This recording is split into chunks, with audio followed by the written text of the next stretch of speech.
Toxic productivity. It's being talked about more and more and more. But if you want a solution to this ever growing and destructive problem, first you need to know where it comes from. This is episode 28 of the Effective Faith podcast. Toxic productivity. Where does it come from anyway? My name's Chris Wood, and I run Effective Faith, helping you to be more than just productive. At Effective Faith, our aim is to intentionally focus on what matters most, to resist that productivity idol, and to help Christians live effectively for Christ in their everyday work. Toxic productivity, I've been thinking about this a lot lately. Now, in a previous episode of this podcast, I defined toxic productivity as the desire to be productive at all times, at all costs. It goes beyond that desire really to being a need. Toxic productivity, it's a situation where any aspect of productivity, of work, or the process by which we go about getting things done, it takes on a significantly greater place in our behaviour and our thinking than it actually warrants. Now, this can manifest in a whole multitude of different ways, and we'll all have a different understanding of what it means to be productive. So if being productive means being effective with the time and resources we have, using them well and using them to serve a good purpose, then how we define being productive is going to depend on what we see as good. Now, I've put good in inverted commas there, as I don't mean a moral good, although it includes that. I mean what we value, which includes protecting ourselves and others from harm on one side, and actively seeking to benefit ourselves and others on the other side. So why do we suffer from this? Well, I've got a number of theories. Now, at their core, each one of these stems from a small number of common sources. But the conclusion I'm coming to is that most of these are actually internal things. They begin within ourselves. And to provide a solution, therefore, it's kind of at addressing those that we need to look at. Now, please don't mishear me.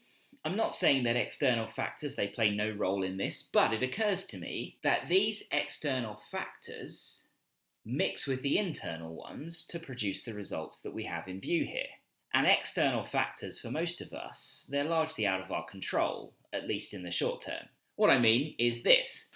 If you're working for an organisation where the work environment is not a good one, you can't easily change the work environment, not quickly. And the success of your endeavour here is not going to be fully in your control, therefore. You could leave and thus change the external factor completely, but those things themselves take time and are not easy to do. But the internal factors, the way we think, that I'm going to look at today, they can be addressed, they can be changed. Yes, that's going to take time as well, and it's going to take time to have an impact on us, but you have much more control here and you have much more influence. Ultimately, we behave and think the way that we do because we believe that doing so is going to meet a need that we have, or it will protect us from some threat. You see, this is all wrapped up in human nature. I want to stress I'm not a psychologist, and so I'm nervous of straying into this field. But that having been said, this is my current thinking on a topic that I'm working on in order to help myself out of a very difficult time of life, and I want to share that with you today. Now, you'll note that the list I'm going to run through mostly contains things from the positive side of fulfilling a need, and then later things from the negative counterpart of protecting us from harm. And for those of you who like this sort of thing, I've organised it as to one of those chiasm things where number 1 matches with number 10 and 2 with 9 and so on and so on. So let's dive right in. Why do we suffer from toxic productivity? Well, number 1, because we believe the myth of living stress-free, which is the pursuit of the unobtainable here. David Allen, the productivity guru, famously advocates having a mind like water, and this has been further clarified by him as living a life without stress. Now, I'm not 100% sure this is what he was getting at. The point that he was making was that if you throw a stone into a pond, it creates a ripple effect and splashes, but ultimately the pond has systems and processes to deal with that, so the ripples subside and eventually stop. Much of the app switching, the planning, the replanning that we do comes from this sense of not being fully on top of everything. We want to be stress and anxiety free, so we work to capture everything. We work to organise everything. And we work to do this well so that we can keep on top of it all. That's not a bad thing, but when it becomes a need, then it can become toxic and harmful. Being late, forgetting an appointment or a task, it becomes such a catastrophe in our heads that we have to be on top of everything all of the time, or we just cannot cope. Let me say, living stress-free is completely unobtainable if this is how we're defining it. As mere mortals, we cannot be on top of everything all of the time. So the belief that we should be, and the pursuit of such, can very easily become toxic and harmful. So we move into point 2, the need to be needed or to be valuable. This is one that we all often stray into. We have this desire to be liked, to be loved. That's normal and that's good. But where it becomes a problem is if our need is for others to need us, to be valuable to them. It can lead us to ever striving more and more and more to prove our worth to those around us. When it becomes a need that is inflated above all proportion, then that becomes a major source of stress for us. And I'll conclude this point in number 7 down below. But that need flows on to the next need, which is the need to be the best. You see, this is where the competitive drive comes in. And it can also be an extension of the need to be needed, as I said. It's where we begin to feel we will only be valuable and needed if we are the best at something. Expertise is not a bad thing, nor is it a bad thing to want to be a specialist in a specific area, nor is competition here innately bad. The problems begin when we cannot accept ourselves if we are not the best. So we continually strive to be better and better and better, and to be seen to be better and better and better. And so we live continuously comparing ourselves to everyone around us, continually judging ourselves, and it becomes a need that must be met to the detriment of everything else, the need to be the best. But for some of us, being the best just is not good enough. And that leads to number 4, perfectionism. Now, I can think of people that I've known working on tasks, working on projects, working on sermons far, far, far, far, far beyond what was required. Deep into the night, day after day after day, constantly trying to improve their work, polishing it up, trying to make it perfect. But it's never enough. It's also seen in the desire to have the perfect workflow, the perfect productivity system. It has to be perfect in order for us to be stress-free. It has to be perfect, so we never miss anything, so we never fail. If only I could solve this problem, we think, then it would be perfect. But here's the point. Perfectionism is hungry for eternity. It will never be satisfied in this earthly world that we live in and inhabit today. And to pursue perfection in the here and now, whilst often touted as a great weakness to have for job interviews, it can be hugely toxic. And that brings us on to point 5. Now, I'll say more about this one as I conclude this episode, but point 5 is the God complex. This is the ultimate extension of perfectionism. Now, I mentioned in the last episode about the stated aim I had for my own productivity system, a comprehensive system with a long-term view that effectively keeps track of everything coming up in varying levels of detail that enables me to clearly and accurately see what I need to do, what others need to do, in a proactive way without overwhelm, with minimal input and management, and that does not rely on things being stored in my head. And as I said before, in trying to set this up, I failed. And I think the reason for my failure was because I lack the skills necessary to pull it off, notably omniscience, being all-knowing, omnipresence, being everywhere all at once, omnipotence, being able to accomplish anything I conceive, and having perfect foresight, being able to know the future without getting it wrong. In short, I failed because I wasn't God. Number 6, fear of the unknown, especially the unknowable. I think the idea of perfectionism often stems from a fear of the unknown. So our system and our workflow has to be perfect so we don't miss anything, forget anything, and so we're able to keep on top of everything. The presentation, for example, needs to be perfect. My calendar always needs to be perfectly up to date. The house that I live in must always be spotless. Every lunch that we eat must always have the perfect balance of nutrition, either for my own health or, if I'm a parent, the lunches that I feed my children must have the perfect balance of nutrition, so I can be a perfect parent. Whatever we miss, whatever we forget, whatever we fail at or get wrong, well, that is the thing that could be our downfall, so we believe. So we work hard to ensure that our plans, our proposals, our presentations, our projects, our productivity systems, our parenting, whatever you want to call it, we work hard to make sure that it's perfect. Because we fear the thing that we miss, the thing that we haven't fully considered, the thing that we get wrong.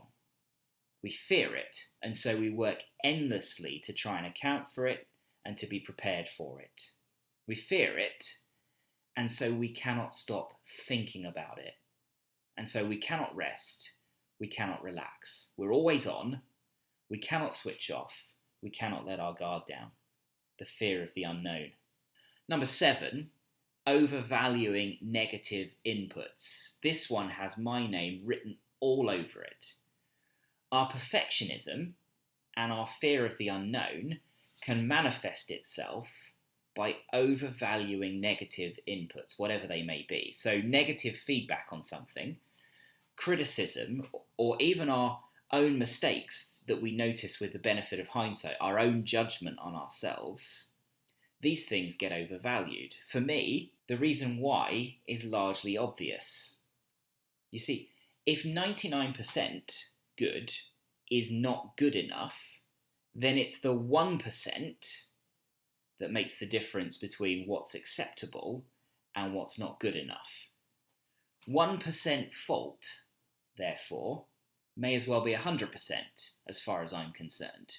If we fear the unknown, or if we seek perfection, or if we seek to be the best, or if we need to be needed and to be valuable to people, then anything that isn't good, anything that isn't okay, anything that we get wrong, any failure is totally unacceptable. Now that's an exaggeration, I'll be honest, I've yet to meet anybody, myself included, who viewed things this way, but the point that I'm trying to make still stands. The negatives get valued way out of proportion compared to the positives. And so because of all of this, the mistakes, the errors, the things that could be better, they end up being the things that we focus on, because these, after all, are the things that we need to change. The negatives get massively overvalued. And that leads to number 8, the fear of failure. We are afraid to fail. I've often heard it said so many times by so many people that failure is the best teacher, that the most successful people in life are actually the people who have failed most, and they've failed and they've tried again and they've failed and they've tried again. And the reason why they're successful is because they kept persevering. But so much so, this is the case, that the tagline of a training scheme that I was once involved in was "make them fail." The idea being, the fear of failure, also known as being risk averse, is the biggest killer of our potential. Now, our need to always be productive can be fueled by this fear of failure. And where does that fear take us? The fear of man, number 9, or more specifically, rejection by man. That's where this fear takes us. We fear failure because we fear rejection. Fear of man really boils down to our need for acceptance, or as stated above, our need to be valued and needed. See, the flip side of that is the fear of rejection, a fear of having no place. So we work, we strive, we continue to tweak, to tinker our systems. We do so to be noticed and noticeable. at work, at home, across the board. To be seen and to be known as valuable. All to avoid that devastating thing of being cast aside by the very people we're desperate for the acknowledgement and approval of. We fear rejection, so we strive to be better and better and better to avoid that. And then number 10 is kind of the flip side of point 1, stress, adrenaline addiction. You see, whereas some of us work and strive in pursuit of that mythical stress-free life, others of us are addicted to stress because of the adrenaline rush that it gives. Addicted to being busy. Now, it can tie into all of the other things I've said to a degree. As a side point, one of the most tragic scenarios is where this addiction to being busy, it just leads us into a life of busy work. I mean, a situation of being always busy, but never productive. Always adding things to list after list after list after list, but never really the right things. And I've worked with people before, and I'm sure this is true of me at times as well, but I've worked with people before, worked closely with them, where they were always busy, busy, busy, busy, busy, but I still can't work out what they were actually doing with their time. How did they use it? You see, the busyness, it makes us feel really important. It gives us that sense of significance that we crave, but it's a false sense. Those are the reasons that I'm thinking through at the moment as to where this toxic productivity actually comes from. The things that fuel the need to constantly be getting things done, that fuel a continual search for ever more efficient and thorough ways of tracking everything. Things that prevent us from switching off, prevent us from truly resting and relaxing. Things that, if we don't figure out how to stop them, can very easily lead to burnout, exhaustion and depression, but more on that in the next episode. Now, at this point, I always want to ask the question, what is the heart of the matter? Well, at least as far as my experience goes, it's the point that was in the middle of all of this, number 5. It's having some kind of a God complex. It's an inability to come to terms with and accept our own weaknesses and limitations. A desire to exert control over my environment and circumstances caused by a fear of anything that is out of my control. And it's driven by fear that if we can't be all things, all at once, to all people, then we're somehow not good enough, not worth it, and we one day be found out. We have to be always on, have to be always operating at peak efficiency. We can't make any mistakes. And so weakness, limitations, we cannot tolerate them. Now, I wonder if any of that resonates with you. This isn't about blame. This isn't about beating ourselves up, which we're all prone to do. Now, I know plenty of people for whom the fear and the need for control of things are very much learned behaviours, taught to them by trauma. But this isn't about blaming other people either. It's about recognising the problem that we're facing today and seeking to change it if we can, to find a better way. Now, I'll explain in more detail as I conclude this mini-series why blame and guilt is not helpful here and it's not needed here. And I'll also look at how change is possible and why change is possible. It's a difficult topic. I'm genuinely aiming to be helpful, and it would really be useful if people would comment their own thoughts on this matter, both in support of mine or to disagree with anything that I've said, especially areas where I've communicated it badly. I'm doing this to try and help us find a better way, and I think some of the big problems that we face with toxic productivity actually come from our own inability to accept our weaknesses and limitations. And that's what we're going to look at as we start to conclude this series over the next couple of episodes. Now, if you found this helpful and you're watching on YouTube, please do hit the like button. Please do share this with other people. Drop your own thoughts in the comments, whether you're listening to this or whether you're on YouTube. You can drop me an email, effectivefaith15.58@gmail.com, to share your comments and thoughts as well. And please do tune in, and we'll see you on the next episode where we're going to think about the cost of toxic productivity.